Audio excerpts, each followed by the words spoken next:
morning. Today is June 27th, 2021. I am talking about George Fox as part of adult education for the monthly meeting of the Friends of Philadelphia. I have a timeline that I've been putting together to try and figure out where George Fox came from and what happened. George Fox lived himself from 1624 to 1691, which, if you know anything about history, was a pretty tumultuous time.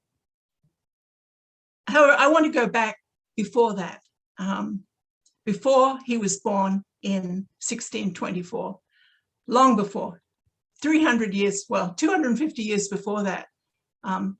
John Wycliffe translated the Bible into English.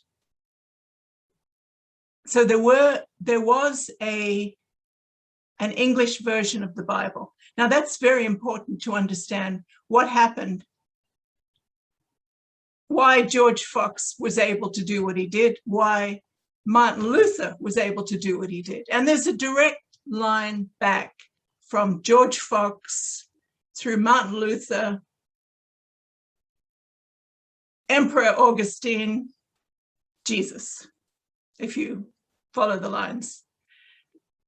In 1517, Martin Luther nailed 95 theses onto the church door in Wittenberg. Martin Luther was a priest, and he was also a lawyer, and he was very good at writing. And he was also an extraordinary orator. June 24th, 1517, Martin Luther went to Magdeburg and he preached. And it was such an incredible sermon that the whole town became Protestant overnight. I mean, I've just found that was the most extraordinary thing I'd ever heard, and I wanted to find out more. Well, in 1517, Christianity had been in Europe since about 400 AD. I'm not a historian, but I'm trying my hardest. So for at least 1,000 years, Christians had been running things from Rome and from Constantinople. And by 1517, a lot of people were really mad because the Roman Catholic Church sitting in Rome, they owned a lot of lands, Vatican lands, that they lost in the 1800s. The Vatican now we see as 1 square mile, but it certainly wasn't like that in 1517. And it wasn't like that when George Fox was alive. And it wasn't like that until about 1871, when Rome lost a lot of lands. But by 1517, they were pretty much organized. They had monasteries all over the place, priories. They were centers of education, centers for healthcare. And they were also extracting a whole lot of money from the people, but mostly the rulers, the princes, the archbishops, the priests. And by 1517, people were pretty mad at this. Germany did not exist until 1871. There were all these little kingdoms all over the place, and they were all Christian. So they were all giving money to Rome, which they didn't want to do. And so what happened then was all these people who immediately were converted to Protestantism, they suddenly realized they didn't have to pay money to Rome anymore. And they could keep everything they collected. They weren't against taxing. They loved taxing. They just wanted to keep the money themselves. So that's what happened. So Martin Luther was a heretic.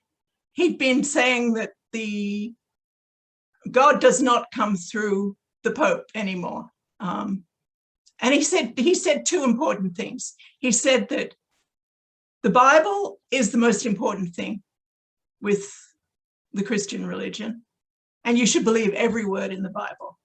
The second thing he said was that you are saved by faith and not by works. So the Roman Catholic Church was saying, you give money to the poor, you go to heaven. You give money to the priests, you go to heaven. And Martin Luther was saying, no, no, no, no, no, no. Don't give money to the priests. Pray. So Martin Luther's life was pretty much threatened, except that everyone around him was decided that he was making sense. And one of the princes took him in and hid him so that he wouldn't get beheaded or whatever they did to heretics, that burnt them, whatever they did to heretics. So he took him in, and Martin Luther was essentially in prison. And like all founders of great movements, he wrote a book when he was in prison. Hitler did the same thing. So did George Fox. So he wrote a book, and then he got more and more people who were supporting him. And one by one, there were kingdoms around Europe were becoming Protestant, including Denmark, Sweden. And then finally, after a few years, it was less than 20 years, this whole movement moved to England, and Henry VIII decided that he could reclaim 1/3 of the properties in England by deciding to be Protestant and kicking out the Roman Catholic Church. So he started dissolving the monasteries in 1538, and he was excommunicated. And by 1542, all the Catholic properties were taken over by Henry VIII, and he died in 1549. Meanwhile, in 1536, the Tyndale Bible had been completed, translating the Bible from English and Greek texts into English. And so they executed Tyndale. Everyone seemed to be killing each other. By 1558, there was an act of supremacy which confirmed the independence of the Church of England from the Church in Rome. Now, Protestants had all been told that you could be saved by faith. So this actually is interesting. This is why you have so many different Protestant religions. Because it's like, okay, we can have our own faith. We don't have to do what the Pope says anymore. And so suddenly you have this sprouting of so many other different religions. You've got the Presbyterians, which were in Rome. You have a whole lot of other religions that I've never heard of. But Quakers came out of this too, because here you are, you were told you would be saved by faith. Now, this is all connected with human rights. In 1562, Sir John Hawkins, when Queen Elizabeth of England was Queen of England, Sir John Hawkins left Plymouth in order to traffic African humans, sailed to the Dominican Republic with 125. He had started out with 300. I mean, if that doesn't make you sad, I don't know what will. He was funded by Elizabeth I, and it was the start of the royal slave trade, which was kept on going well until the 18th century. So it was the triangle slave trade was absolutely sponsored by the kings and queens of England. I discovered I'm actually a direct descendant of Sir John Hawkins, which upsets me no end, but probably everyone else is too. I mean, you go back 500 years, there's like 100,000, 5 million ancestors. So that was in 1562. 1562 is when trafficking of Africans really got started.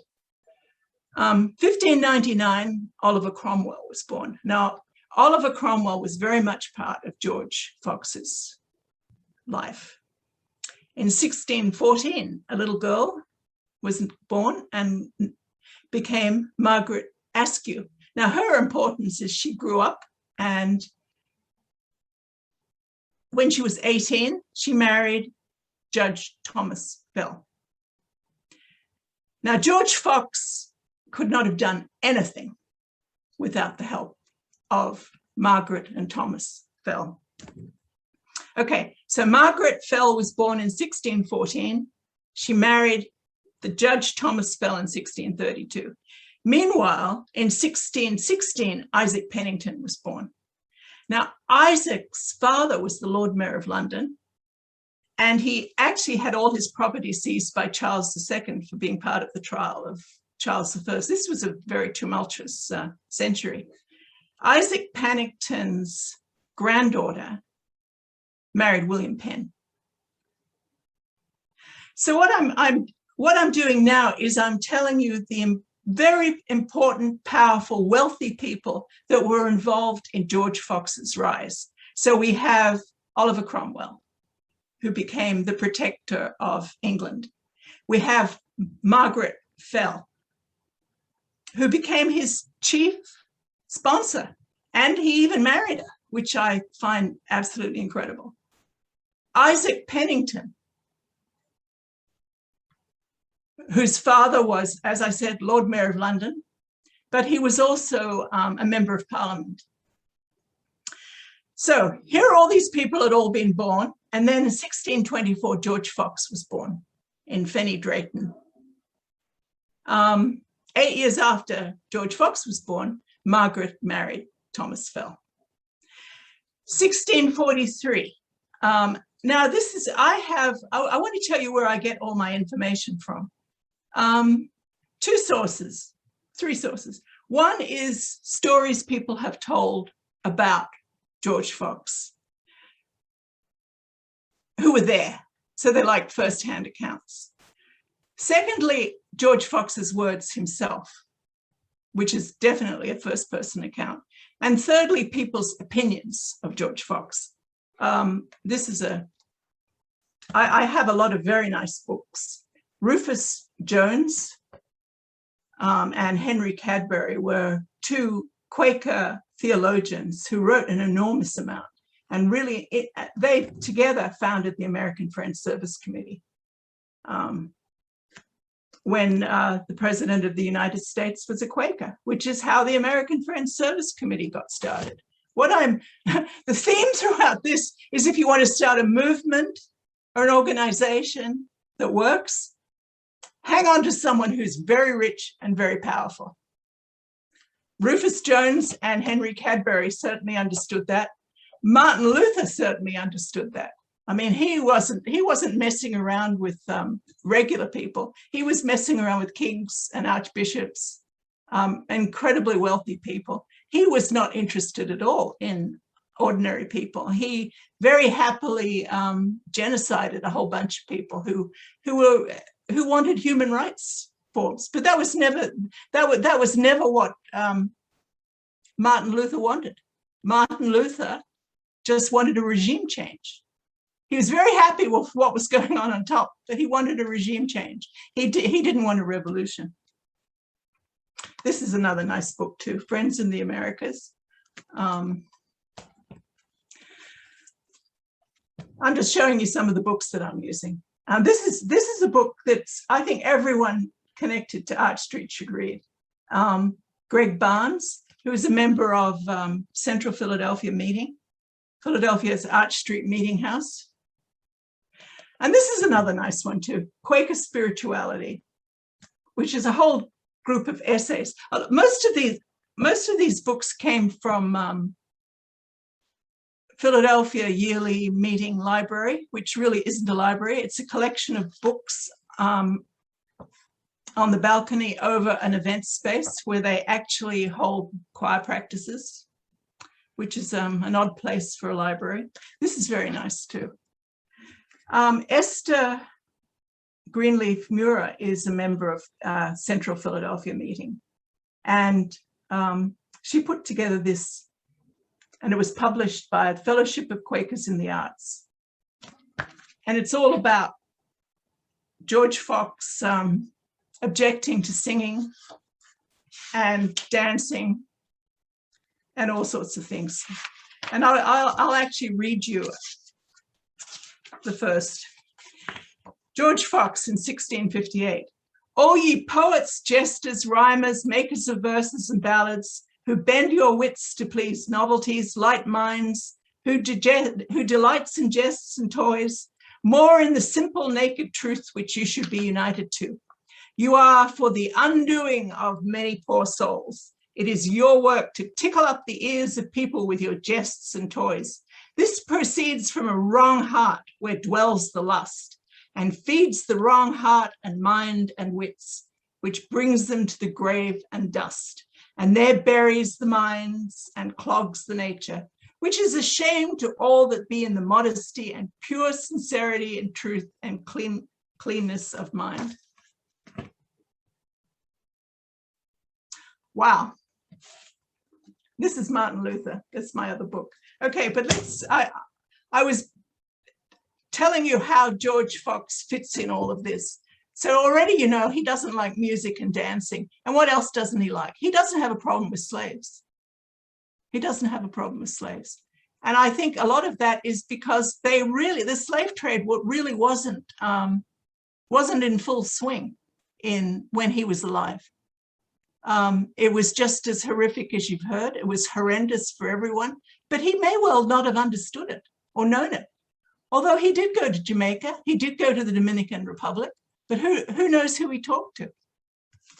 I don't know. I have a lot of articles here. If anyone's interested in that, I found a very nice article that was written about George Fox and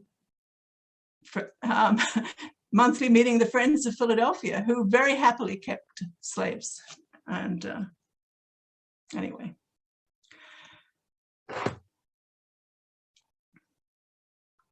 It bothers me immensely. But what I found with everything I've read about George Fox is that he was a very flawed person. I mean, if you read his journal, which is on Gutenberg Press, and I've got that link too, you can read it for free.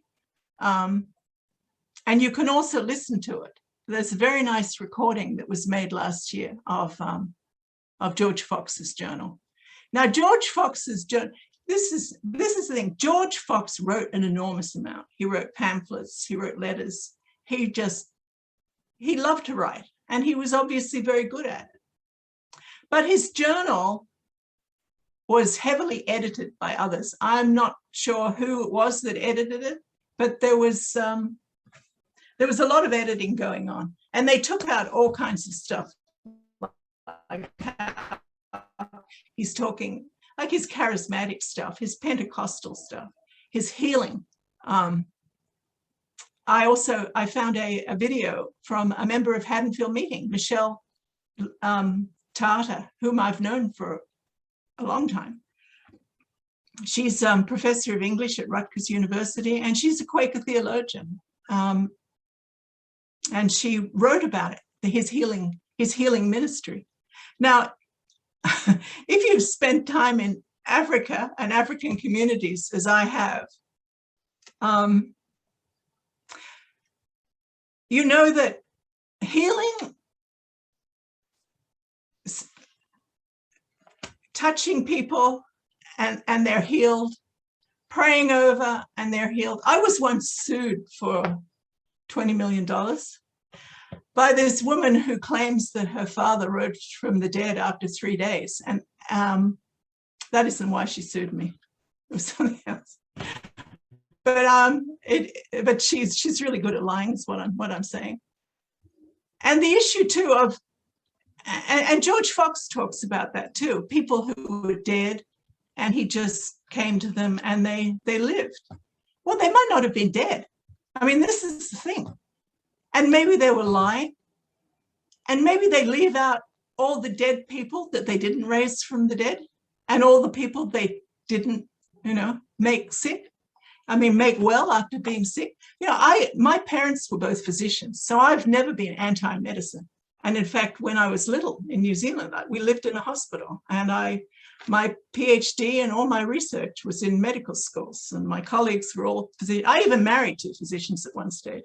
So I'm not, I'm not anti-physician, which it seems like he was. And maybe it's because medicine was not terribly good during the 1600s. And why was it not terribly good? Because it had been very good. It had been very good under the monasteries. The monks and the priests, they built all these monasteries, they built these centers of teaching, they built these centers of healing. And suddenly along comes Martin Luther and decides, because he's, you know, he wants everything, he just wants to get rid of everything. So when they got rid of the taxes, they also got rid of healthcare and they got rid of education. So by the 1600s, George Fox is walking around. They're burning women who are trying to figure out ways that their plants can heal people. They're burning them as witches. So along comes George Fox, and he has a reputation as a healer. This is one huge reason he was so popular. Apart from the most important thing was that he was taken up by very wealthy and very powerful people. So let's get on to that then. The Civil War started in 1642. Now remember, he was born in 1624, so he was 18. In 1645, okay, so this is 3 years after the Civil War started, Judge Fell, who was a Puritan, a prominent Puritan, was elected to Parliament for the city of Lancaster. So Judge Fell wasn't just a judge, he was one of the rulers. Now, 1647, when he was 23, he started preaching and people started coming towards him. 1648, the Second World War starts. And 1648, Judge Fell, who was already a member of Parliament, was named a commissioner for the safety of the county by Oliver Cromwell. A year later, Charles I was beheaded in January. Now, in order to behead a king, I mean, this freaked everyone out because, you know, a king is ordained by God and there's holy oil and prayers and all kinds of things. And, you know, it's not, the humans aren't making him king, God is. So this really freaked people out. And only 5 people signed the death warrant. And when his son was restored to the monarchy, he killed everyone. Of course he did. Nasty times. So George Fox was imprisoned for the first time in 1649. Now remember, the Civil War is still going on. The Civil War was going on from 1648 to 1651. And during that time, Charles I was beheaded. And George kept getting imprisoned. He was imprisoned in Nottingham. He was imprisoned in Derby. Then in 1652, George Fox takes a walk through the countryside in Lancashire, which is where the Dodgsons came from. In fact, where he was like 5 miles from where my Dodgson name came from, which I find absolutely amazing. So a lot of Dodgsons were Quakers and still are. So he wanders up to Pendle Hill. Now, Pendle means hill, so a hill, it's a hill. And he sees all these people in white and he has a revelation. And it's, and something is quoted that you've probably all seen, that it's Jesus Christ is the condition. You've got to understand what Jesus was doing. I'm saying that very badly, but that's all in his book. In fact, why don't I find that for you? Because I'm looking through his book at the moment. Now, what's interesting too about the book is William Penn gave the preface.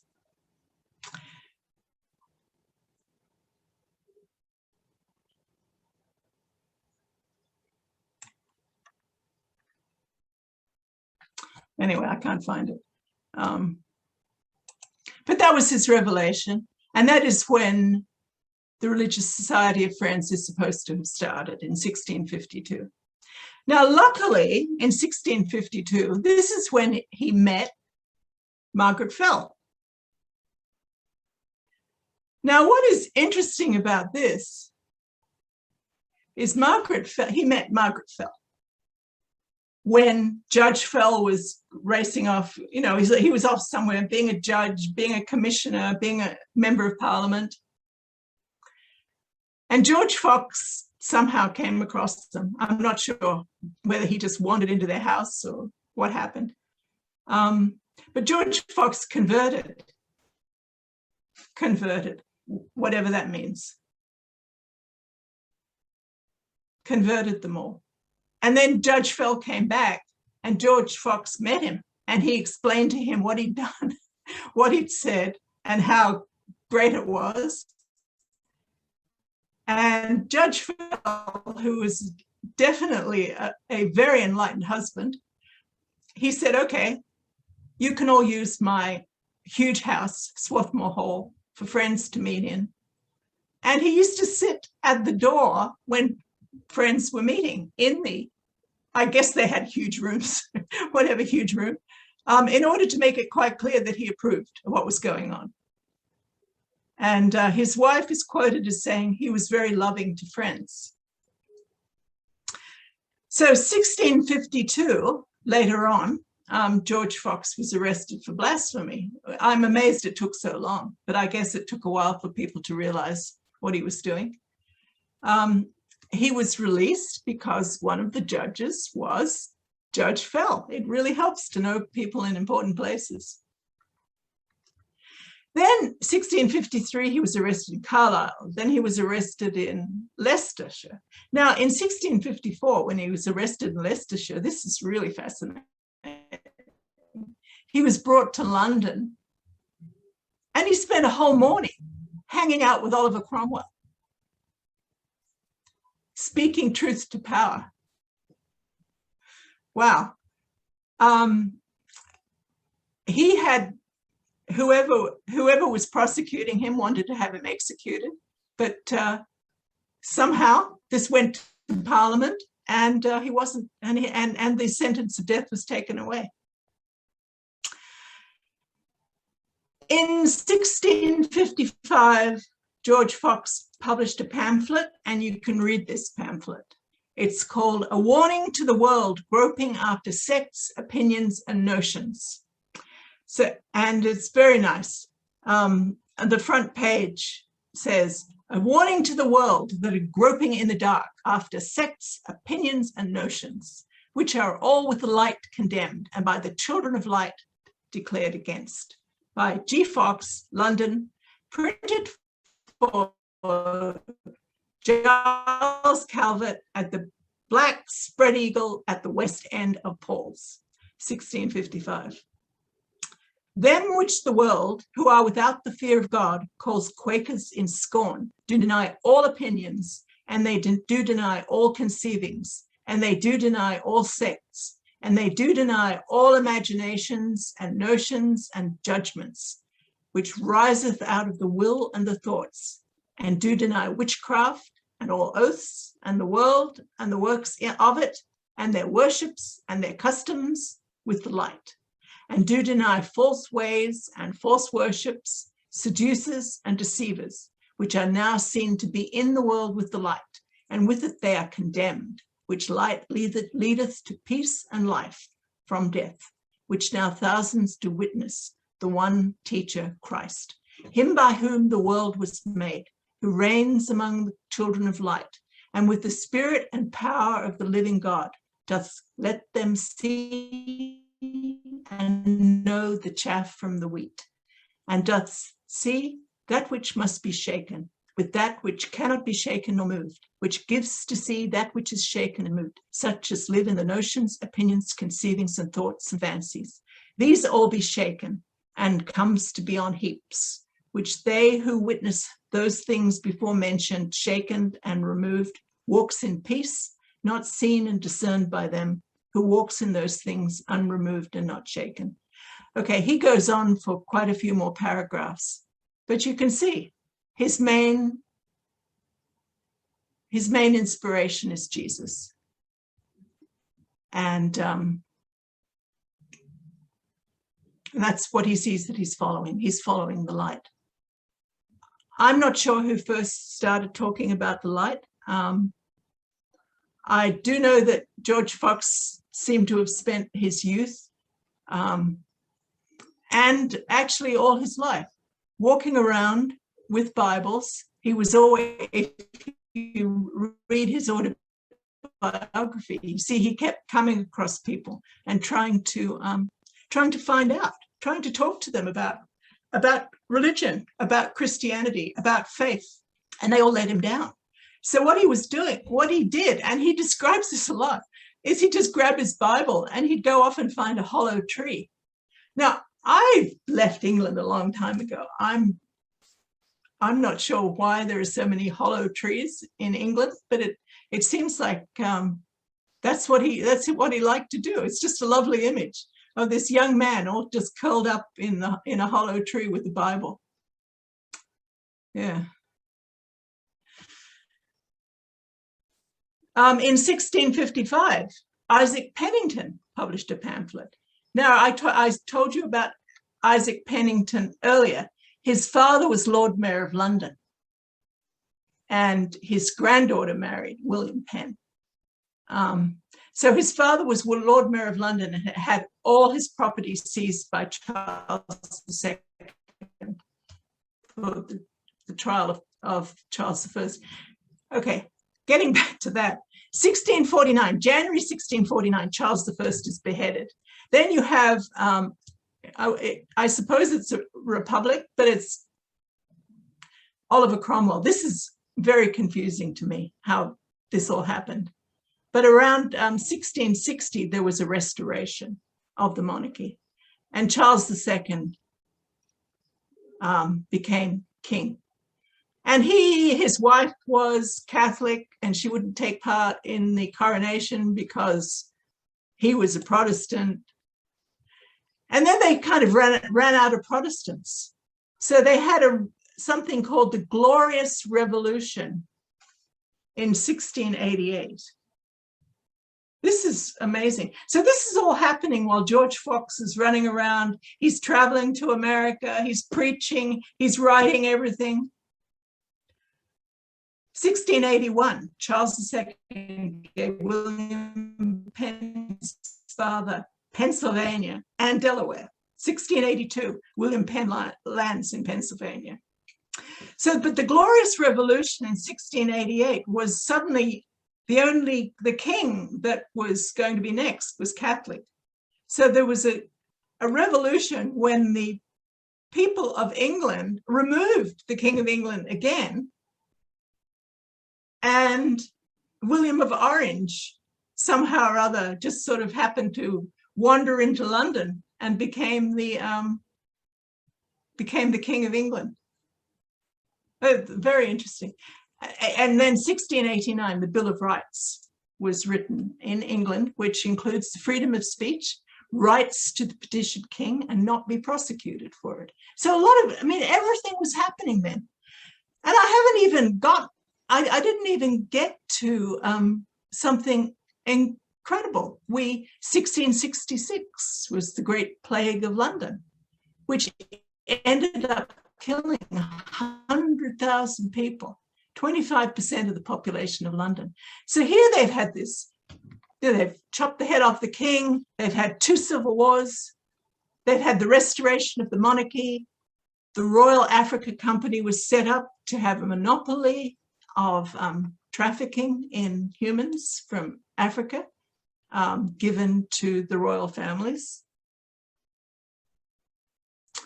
1663, Royal Africa Company Charter included exclusive and legal trafficking of African humans to Europe and the Americas. And that's when everything really started. Now remember, George Fox was born in 1624. So he was already over 40. He was already wandering around. He already had his chat with Oliver Cromwell and was hanging out with the Fells. And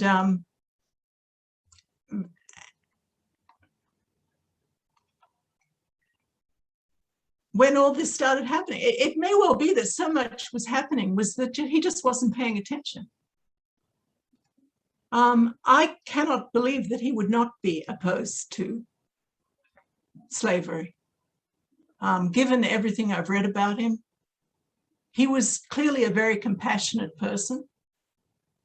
I mean, people would come to him and they would just fall in love with him. Look what happened to Margaret Fell. She just adored him and she ended up marrying him. So that's that. So anyway, Great Plague of London, 1665, 1666. In 1666, Margaret Fell published a pamphlet about why women should be able to speak. And this was like the beginning of the importance of women in the Society of Friends. Oh, as an aside, why is it called the Society of Friends? I had thought it was because, you know, we're all friends and we all love each other, but apparently that's not what it was at all. It's Friends of Truth. That's where the friends came from. We're friends of truth. How about that? So you're allowed to not like people. That's, I think, what that means. So in 1658, Judge Fell had died. And it wasn't for another 11 years, 1669, when George Fox married Mrs. Margaret Fell. Right away, she was imprisoned in Lancaster for 18 months, and George became ill. 1669, William Penn was imprisoned for being a Quaker. And he did what all good people do when they're in prison. He wrote a book, and he wrote, No Cross, No Crown. Now, remember, 1669, William Penn's in prison. He didn't get to the Americas until 1681. So he had 12 years of hanging out in Britain before he ended up in the Americas. This is all very confusing, though. Charles II gave William Penn's father Pennsylvania and Delaware, but before that, he'd taken things away because of some support for the wrong people. So it's like everything was like giving and taking and giving and taking. It's a very strange time. Now, 1669, Margaret Fell has married George Fox.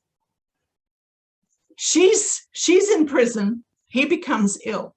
As soon as he recovers, he's on a 7-week trip to Barbados. So he goes to Barbados. He goes to the Dominican Republic. And when he's in, I believe, the Dominican Republic, he writes a letter that is supposed to be about his view on slavery. And because he doesn't condemn it, this was seen as condoning it. And there was a prominent member of Philadelphia meeting who owned people and who wrote about what a good idea this was. And so there's some controversy about that too. But you know, what's interesting to me is why, here's this person, he's trained as a cobbler. He spent most of his time walking around, finding hollow trees, reading his Bible, going to churches and preaching about the importance of understanding your own relationship with God. You don't need anything else for your relationship with God. See, Martin Luther was saying you needed to have a Bible to have a relationship with God, but you didn't need a priest. And the priest was kind of helping you with, I'm not quite sure how that worked, but George Fox took it one step further. He said, you don't even need a priest for anything. You are your own priest, you know. And even the Bible isn't enough. You need to have direct relationship with God, is what he was saying. Yeah. So,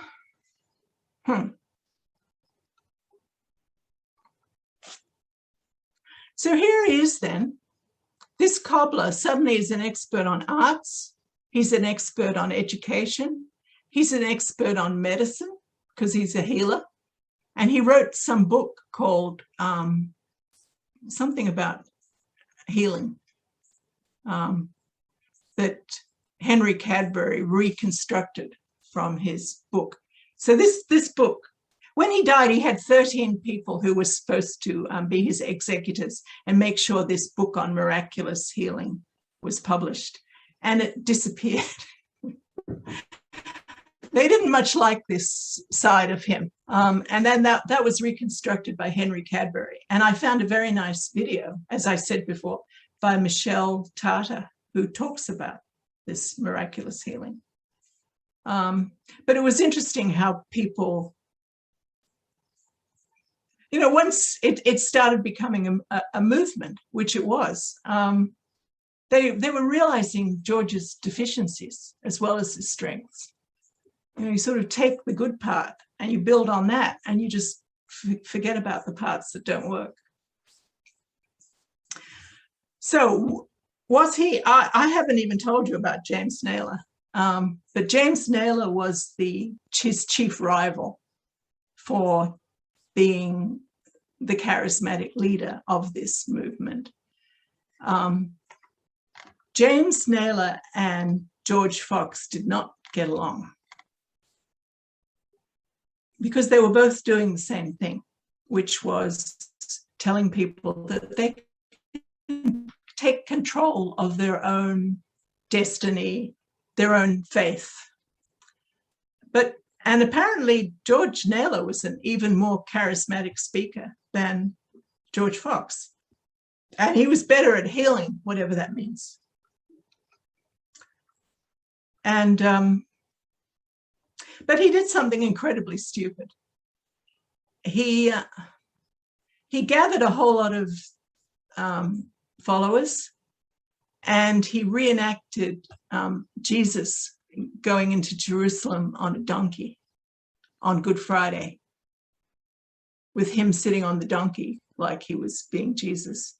And he was accused of blasphemy, and he was arrested, and he had B branded on his forehead, and he had a nail hammered through his tongue. And he was, that sounds like enough torture, but it was even worse. He was put in a scaffold, he was in prison, and it totally broke him. And then he was going home to wherever he was, and he was robbed and beaten, and he died shortly after that. So he died in 1659, which was very early on. This is only 7 years after George's has his revelation, and long before, more than a decade before George did his triumphal America's tour. James Naylor, though, I mean, this is actually, James Naylor is interesting to me because I told you this before. My mother's family, your Pritchards, were Quakers in Ireland. And from what I've understood, James Naylor was the one that they were following.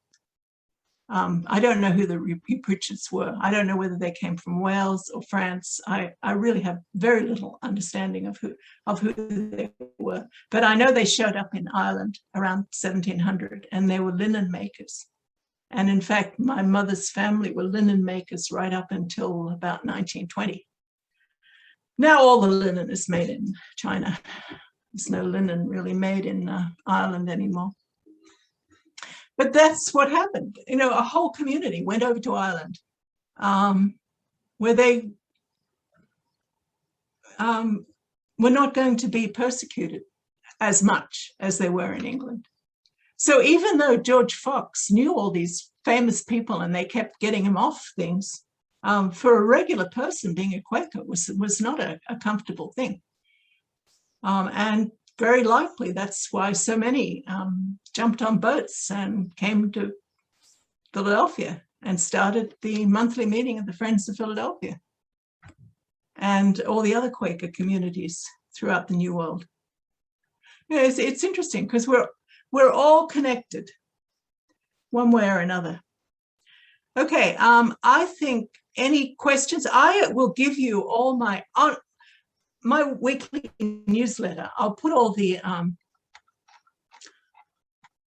I'll put all my references in case you're interested in looking up part of this or more of it. I just find this whole story is absolutely astonishing.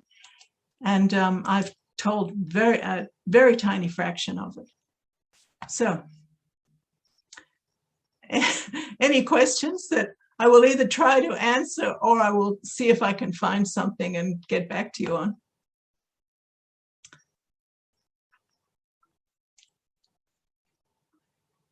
That's interesting that Ellen's read No Cross and No Crown. I haven't, but I must. I'm reading through everything slowly but slowly.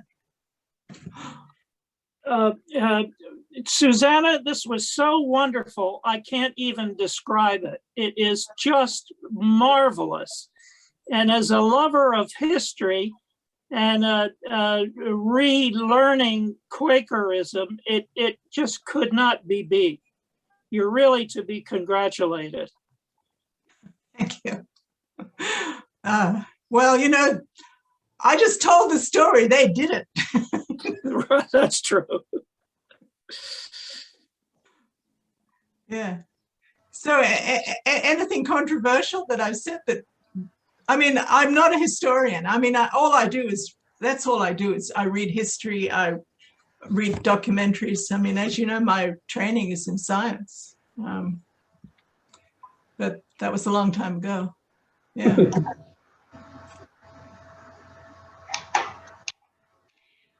Susanna, could you Yes, talk a little bit about the early name for the society?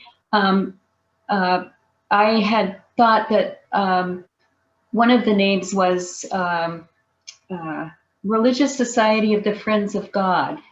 Oh, really? Okay, that's interesting. Now, where did you find that? I can't say. Found it. I read okay, the let me same see if I thing. can find something. Okay. Several places. The Religious Society of the Friends of God. Well, that's close, isn't it? The Friends of Truth. Yes. But it's not the friends of each other. I just found that fascinating. Yeah.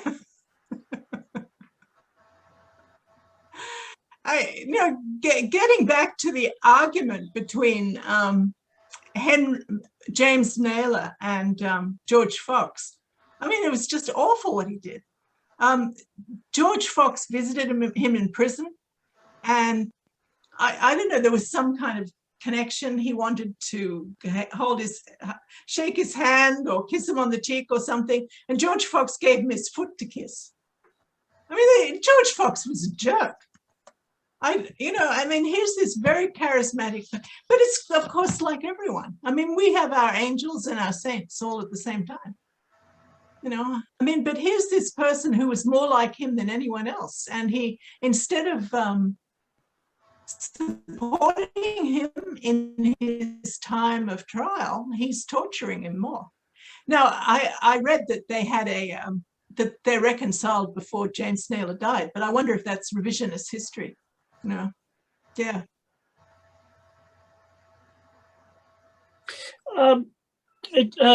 Susanna, did you know if George Fox had a principal successor in the movement after he died?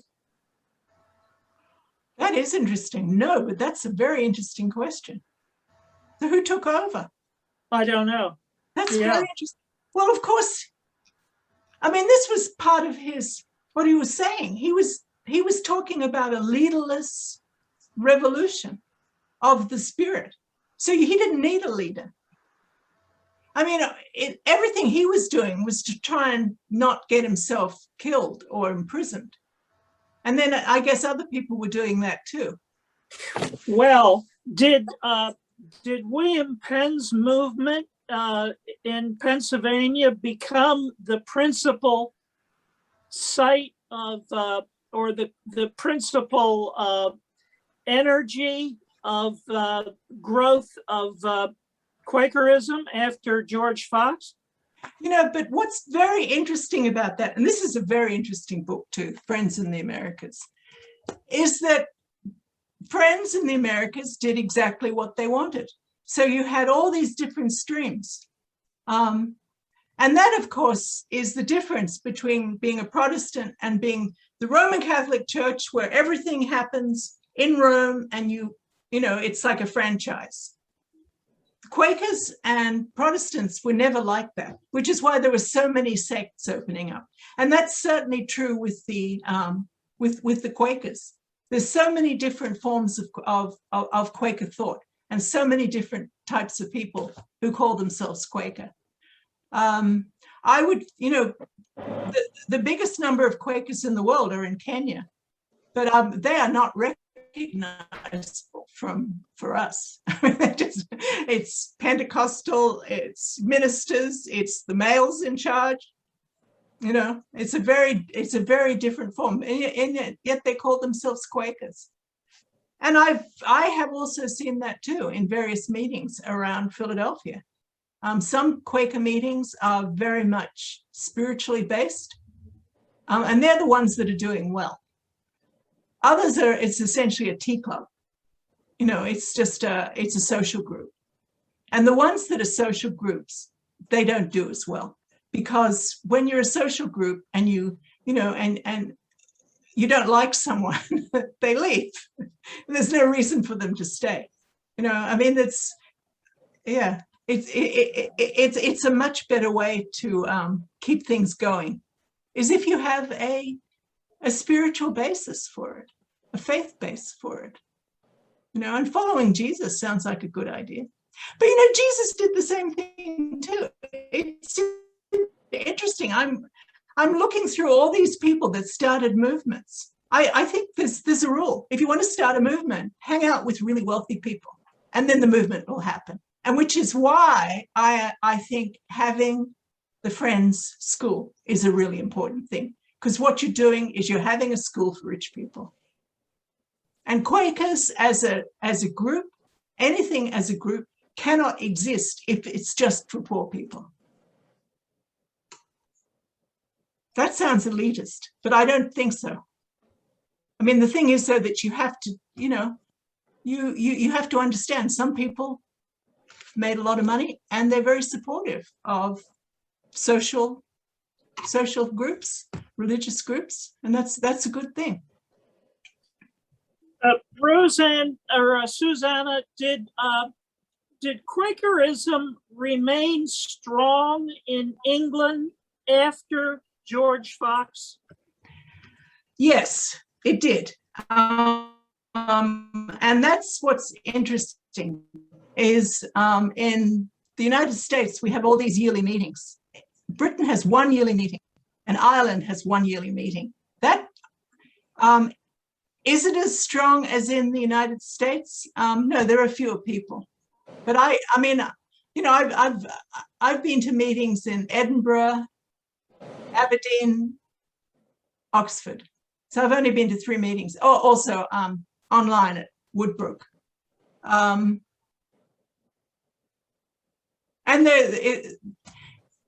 you could be sitting in Arch Street at any of those meetings. They're all unprogrammed meetings.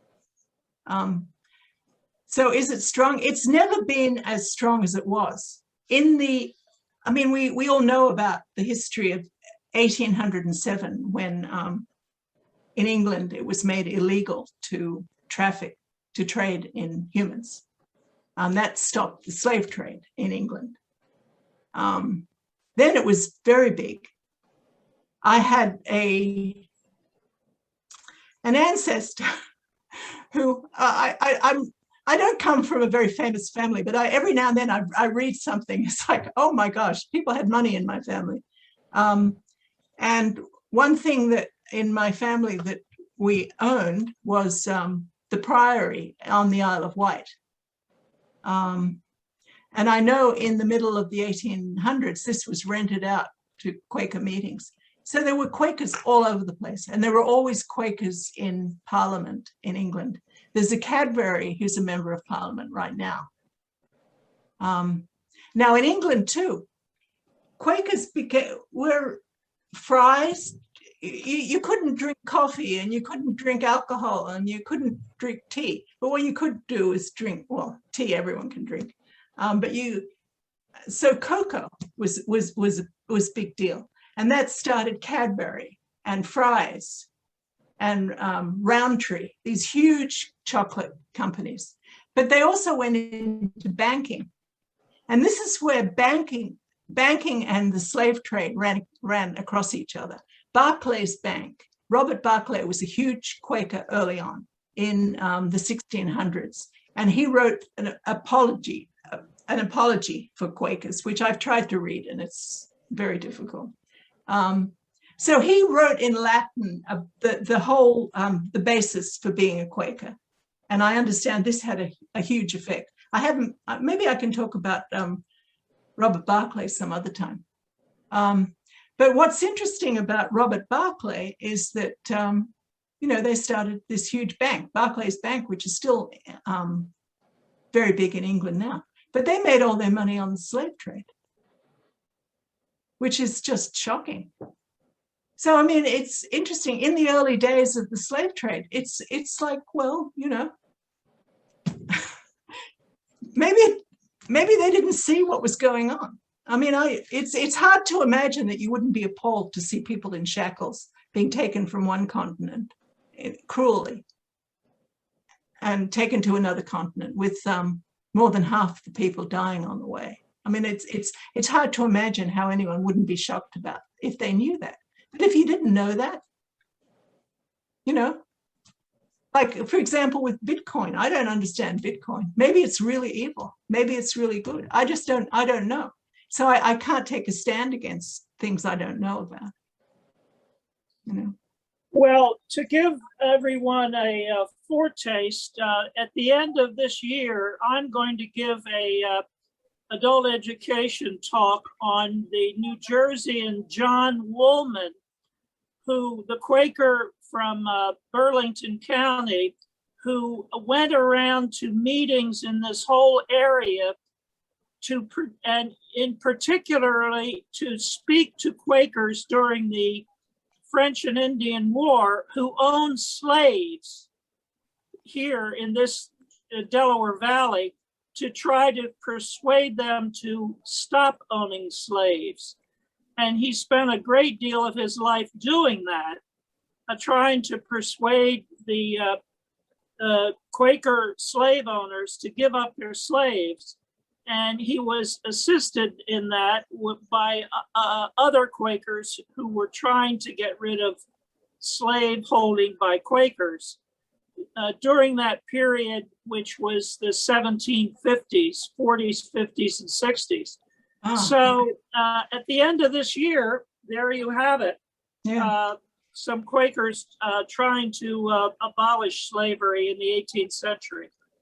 Yeah, I think it's really important that we talk about and we know about things where we really fell down, and because people have this. I know you talk to people who don't know what Quakers are, and they think, oh yeah, they're pacifists, but we're just jerks like everyone else. Once in a while we have a good idea, but and we try. I mean, that's the thing. I mean, we just need to keep trying. Yeah. John Woolman, yeah, there's a lot of books about him in the PYM collection. There's a lot. And he wrote a lot too. So it's always helpful when people write a lot, because then you have their own words. Yeah. Well. Lois?